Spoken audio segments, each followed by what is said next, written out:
Hi, Colin Woolway here. I've just taken delivery of this nice Bill Sanders 5-piece practice kit, which is the 715A. What makes it an A is the bigger bass drum pad, which means I can set my twin pedal up on it, which is a nice idea for me. So what I'm going to do is talk you through the optimum way of setting this up. When you get one of these kits, it comes with a photograph of what the kit should look like, some basic instructions to guide you through, and also some diagrams of setups, including a double bass drum addition if you want. But for the moment, this is just the 5-piece kit. So what I intend to do is put these 11-inch pads up here. I'm going to put a 10-inch pad there where the snare would be, and a 12-inch pad here where the floor tom would be. But the first thing to do with this pad setup is to get the bass drum set up. So it's very important when you set this bass drum pad up that you these grommets are to go in this section here, and this is where the bass drum is going to go. The bass drum rack, I mean. So what I'm doing is that goes in there like that. There's a kind of little hole there. Okay, so I'm going to put the bass drum pad onto there. You can, at a later date, if you want, do it this side, but I'm not going to do that. I'm going to do it this side, which I think is the way it works the best. So you literally slide it in like that, and then you've got these lever-shaped screws here, and it's going to go through there and into the grommet and the screw receiver. So it's very simple. And then those two little kind of nodule-y things will fit into the slidey bit. And then that's how you're going to adjust it, should you need to. It's as simple as that. So I'm just going to screw that one up. Not too tight to start with. There's my other stand. In true Blue Peter fashion, that's already got one in. It's important as well to make sure that you've got a nodule this side that will receive a screw, and there's the one that the bass drum is going to go in. So to save you frustration later on, make sure that they are on the outside. Okay, these ones. So you should be looking at that. So that's going in there. And there's my other lever-shaped screw. That's going in there. So to save you hours of frustration, make sure that when you set the bass drum pad up first, you've got these on the outside, those screws on the outside, okay? Now the bass drum also has spurs, which would probably be a good idea to put on now, and they simply screw in. Okay, nothing complicated about that. Come on, that's it. Now to save time for the moment, all I'm going to do is put those in. I'll adjust them later on when I've got the kit a bit more stable. I'm a bit further down the line. So I'm figuring I'm not going to have these too wide, I don't think, to start with. So I'm going to screw them up there, safe in the knowledge that I can adjust them later on. They're very, very easy to adjust, even when the pads are in. So there's my bass drum pad.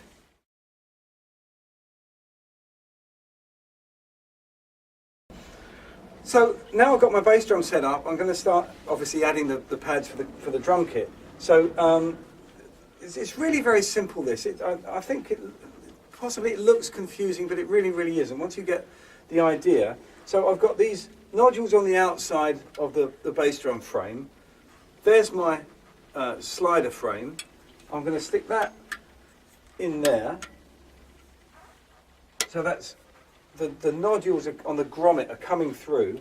I've got one of these lever-shaped screws with a washer on it. So that's simply going in there. That's it. Now you see that's going to slide if I want it to. All right. So at the moment I'm just going to do it by feel, just setting it up. Okay. So I haven't really decided how that's going to go yet. Similarly, here's my This is going to be my floor tom stand. There's the grommet with the two nodules. So that's going to go in there like that. There's my screw. Oop, washer's come off. You see how easy it is to do? I'm not even having to sort of bend down and look. It's just going, I'm just going, in it goes. And again, that can slide backwards and forwards. But at the moment, I'm just going to set it there. And see, it's quite sturdy already. It doesn't have to, if you're finding that it's moving around, you maybe haven't got it level on the floor, or we haven't just done the screws up tight enough yet, but already that's looking quite sturdy. So here's my other slider frame. There's the grommet with the nodules. There's a similar one on that stand. So that's going in. Where's it going? There it is. There's the T-shaped screw.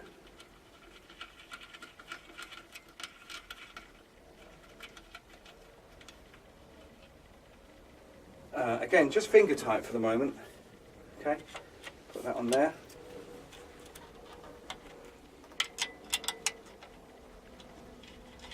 It's much quicker than an IKEA flat pack wardrobe, I can tell you. So I can slide these backwards and forwards still at the moment, but I've now got a sturdy frame that I can put the pads into. Okay, now before we go any further, it's worth pointing out that you can have these stands either side of the slider frame. So for example, if I'm thinking I want to get my leg in there and I need a bit more room, if I undo this screw, okay, take that off, and I can put it that side, and I can tell you from experience that gives you a couple of inches more space between the snare and the floor tom pad. Okay, before we go any further, I just want to talk a little bit about the pads themselves. I'm a huge fan of these pads. The rubber is kind of just hard and yet just soft enough to get a really good response.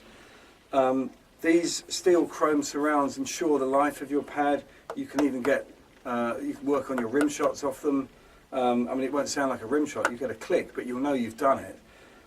This bass drum pad is softer than the others to get an excellent response from your bass drum beater, just the right kind of response for practicing on.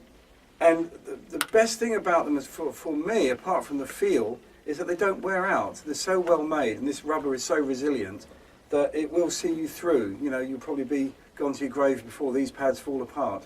So I've got a Bill Sanders practice kit that I've had for 20 years, and it's still in the condition it was when I got it. So that's the real big selling point of these pads. They're just fantastic. Okay, so finally we're going to put the pads in. This is the snare pad with the shorter length there. So it simply goes in and does up with the relevant screw there. These two longer ones are going to be rack toms.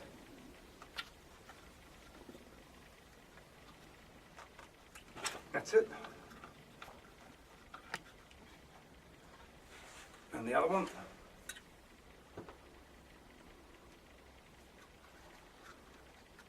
Don't do that bit there. There we go. There we go. And this is the floor tom. This is all finger tightened, by the way. You know, you don't have to sort of wrench it or develop muscles or anything. It's all finger tightened stuff. Okay, so there's the kit finally set up. Now, my first thought, of course, is there's a long distance between them. So this is what you do. This is where the sliders come into operation. So I'm going to move that one in.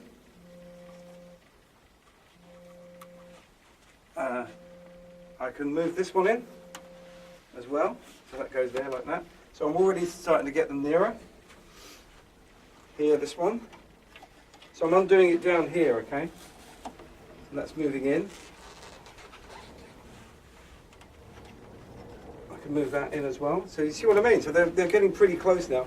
So I can slide these in as well along the bass drum frame. undo that, and that will go along there. There we go. Very easy to do.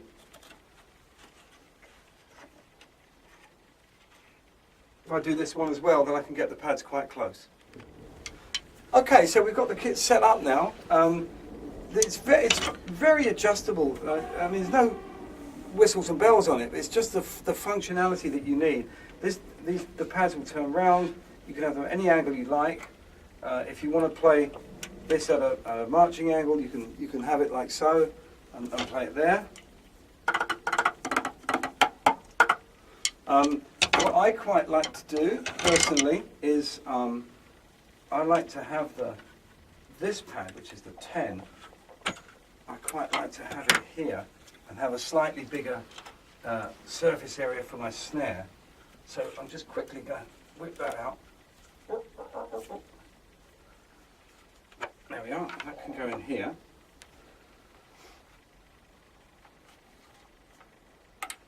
Come on, that's it. Shows you how sturdy they are. And I can have this here. See, very easy to adjust. Do that up. And again, it's finger tight and stuff. It's not like you have to get a wrench out or anything. And I've got my twin pedal. Loads of space. It's not like packed in or anything.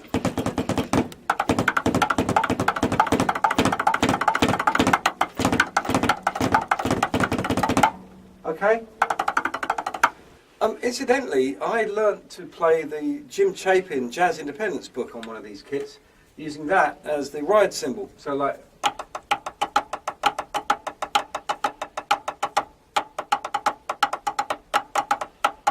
see what I mean? So you can, like, if I'm playing, that can be a ride cymbal or a tom-tom, it really doesn't matter. There's a tom-tom. And it's a ride cymbal.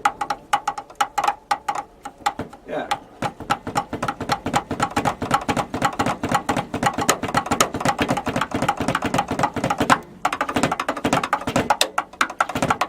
There you go. The perfect practice tool.